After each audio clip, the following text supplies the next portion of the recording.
Hello मेरे प्यारे दोस्तों, नमस्कार। आप सभी का स्वागत है आपके अपने इस यूट्यूब चैनल ओनली मोटर माई के एक नई धमाकेदार वीडियो में। तो दोस्तों, आज की वीडियो हम लोग बात करने वाले हैं एचडीएफसी प्रधानमंत्री आवास योजना के बारे में। दोस्तों, आज की इस वीडियो में हम लोग जानने वाले हैं कि एचडीएफसी प्रधानमंत्री आवास योजना के अंतर्गत आप कितना मैक्सिमम लोन ले सकते हैं, और वो लोन लेने के लिए आपको जो रेट ऑफ इंटरेस्ट लगेगा वो मिनिमम रेट ऑफ इंटरेस्ट क्या लगेगा और मैक्सिमम रेट ऑफ इंटरेस्ट क्या लगेगा, और उसमें हमारे लिए क्या फ़ायदे होने वाले हैं और क्या स्कीम्स निकलने वाली है, और एलिजिबिलिटी क्राइटेरिया क्या फिक्स किया गया है प्रधानमंत्री आवास योजना के लोन लेने के लिए। तो सारी चीज़ें हम लोग इन डेप्थ में और डिटेल में बात करने वाले हैं।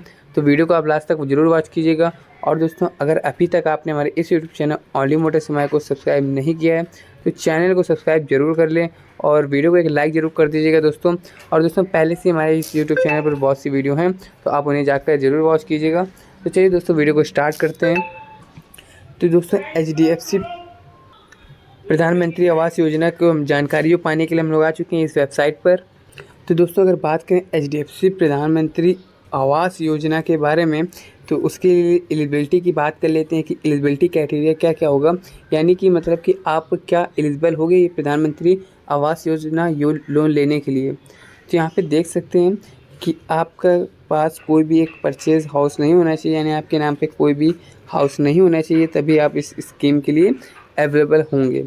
और दोस्तों, अगर आप मैरिड हैं तो आपका जो अप्लाई होगा वो स्कीम आपको बोथ यानी दोनों लोग वाइफ और हस्बैंड दोनों के नाम ही होगा। दोस्तों, दोनों की एलिजिबिलिटी क्राइटेरिया चाहिए होगी।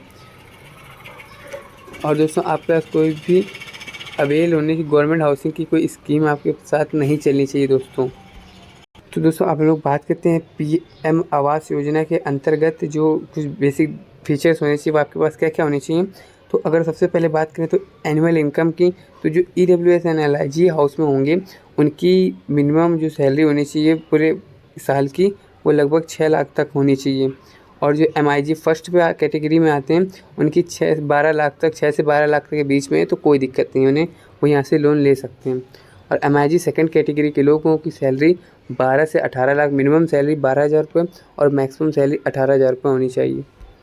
और दोस्तों, बात करें कि इंटरेस्ट सब्सिडी की यानी रेट ऑफ इंटरेस्ट आपका क्या लगेगा, तो ईडब्ल्यूएस कैटेगरी वाले लोगों के लिए 6.5% लगेगा, और एमआईजी फर्स्ट कैटेगरी वाले लोगों के लिए 4% लगेगा, और जो एमआईजी सेकंड कैटेगरी में आते हैं उनको 3% रेट ऑफ इंटरेस्ट लगेगा। और वो यहाँ पे अगर बात करें एरिया की तो जो ईडब्ल्यूएस वाले हैं वो 60 स्क्वायर मीटर के, और एमआईजी फर्स्ट वाले 160 स्क्वायर मीटर, और एमआईजी सेकंड वाले 200 स्क्वायर मीटर के हिसाब से ले सकते हैं अपना लोन। और मैक्सिमम लोन जो प्रोवाइड होगा दोस्तों आप देख सकते हैं, तो जो ईडब्ल्यूएस कैटेगरी एलआईजी कैटेगरी के लोग होंगे उन्हें मैक्सिमम लोन 6 लाख तक का, और एमआईजी फर्स्ट कैटेगरी वाले लोगों को यहाँ पे 9 लाख तक का लोन प्रोवाइड होगा। और बात करें अगर यहाँ पे एमआईजी सेकंड वाले लोगों के लिए तो उन्हें यहाँ पे 12 लाख तक का लोन प्रोवाइड होगा। और दोस्तों, यहाँ पे बात करें कि जो मैं लोन की सब्सिडी होगी वो कितनी होगी, यानी जो आपको मान लीजिए 6 लाख का लोन लिया तो आपको जो 2.67 लाख है यानी 2,67,000 रुपये वो आपका ऑफ हो जाएगा, यानी उतनी आपको छूट मिल जाएगी पीएम आवास योजना से अगर आप लोन लेते हैं।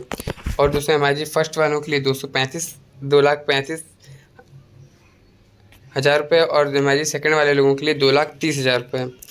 और दोस्तों, अगर बात करते हैं कि ओनरशिप होनी चाहिए तो वीमेन ओनरशिप मतलब महिलाओं के लिए बात करें तो यहाँ पे यहाँ है। और अगर एमआईजी फर्स्ट और एमआईजी सेकंड कैटेगरी के लोगों के लिए बात करें यहाँ पे कोई भी मैंडेटरी नहीं है दोस्तों। अगर दोस्तों बात करें कि यहाँ पे जो ईडब्ल्यूएस वाले कैटेगरी के लोग हैं उनकी सब्सिडी के बारे में, तो देख सकते हैं आपकी उनकी मंथली जो एनुअल इनकम होनी चाहिए यानी पूरे साल की इनकम होनी चाहिए वो 3 लाख से 6 लाख के बीच में होनी चाहिए, और उनका जो एरिया होना चाहिए इस घर का वो 60 स्क्वायर मीटर तक मिनिमम होना चाहिए। और इंटरेस्ट सब्सिडी जो मिलेगी उन्हें 6 लाख तक के लोन पर ही मिलेगी, यानी दोस्तों वो मैक्सिमम लोन 6 लाख तक का ले सकते हैं।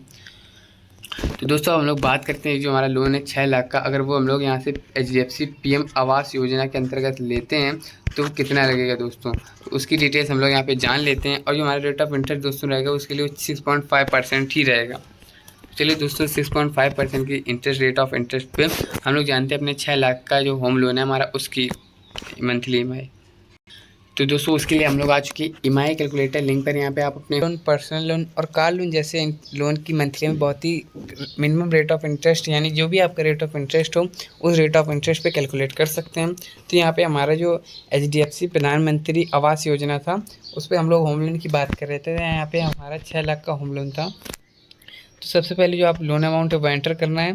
तो यहाँ पे जैसे मेरा 6 लाख का लोन अमाउंट था वो एंटर किया। उसके बाद नेक्स्ट स्टेप आती है इंटर रेट एंटर करने का। तुम्हारा जो इंटर रेट लग रहा था वो EWS कैटेगरी के लिए 6.5% लग रहा था, तो उसको एंटर करने थे। तो यहाँ पे 6.5% का रेट ऑफ इंटरेस्ट एंटर कर दिया। और लोन टेन्योर की बात करें तो यहाँ पे आपको 30 सालों तक का वक्त मिलता है, लेकिन यहाँ पे हम लोग अपनी मंथली में अगले 10 सालों तक कैलकुलेट करते हैं। तो यहाँ पे आप देख सकते हैं आपकी मंथली में निकल के आती है 6,813 रुपये पर मंथ की। और टोटल इंटरेस्ट जो आपको बन रहा है इसमें बन रहा है 2,17,545 रुपये। और टोटल पेमेंट जो बनेगी वो बनेगी 8,70,545 रुपये। जिसमें दोस्तों अगर बात करें यही लोन अगर हम लोग अगले 15 सालों तक के लिए लें, तो अगर मान लीजिए 20 सालों के लिए लेते हैं तो आपकी मंथली में देखिए 4,473 रुपये बन जाती है। और टोटल इंटरेस्ट जो आपका बनता है वो 4,73,625 रुपये बन जाती है। और टोटल पेमेंट जो आपकी बन रही है वो 10,73,625 रुपये बन रही है। तो दोस्तों लोन लेने वक्त आप जब जाइएगा तो आपकी मंथली आय जो बनेगी वो आप अपने मंथली इनकम के हिसाब से बनवाइएगा। अगर आपकी मंथली इनकम 10,000 है तो आप अपने सभी खर्चों को अलग करने के बाद जो आपके पास पैसा बचे उस हिसाब से आप अपनी मंथली आय बनवाइएगा। तो दोस्तों आज की वीडियो में बस इतना ही था। आशा करते हैं वीडियो पसंद आई होगी। वीडियो पसंद आए तो वीडियो को लाइक जरूर कर दीजिएगा। चलिए दोस्तों मिलते हैं नई दूसरी धमाकेदार वीडियो में।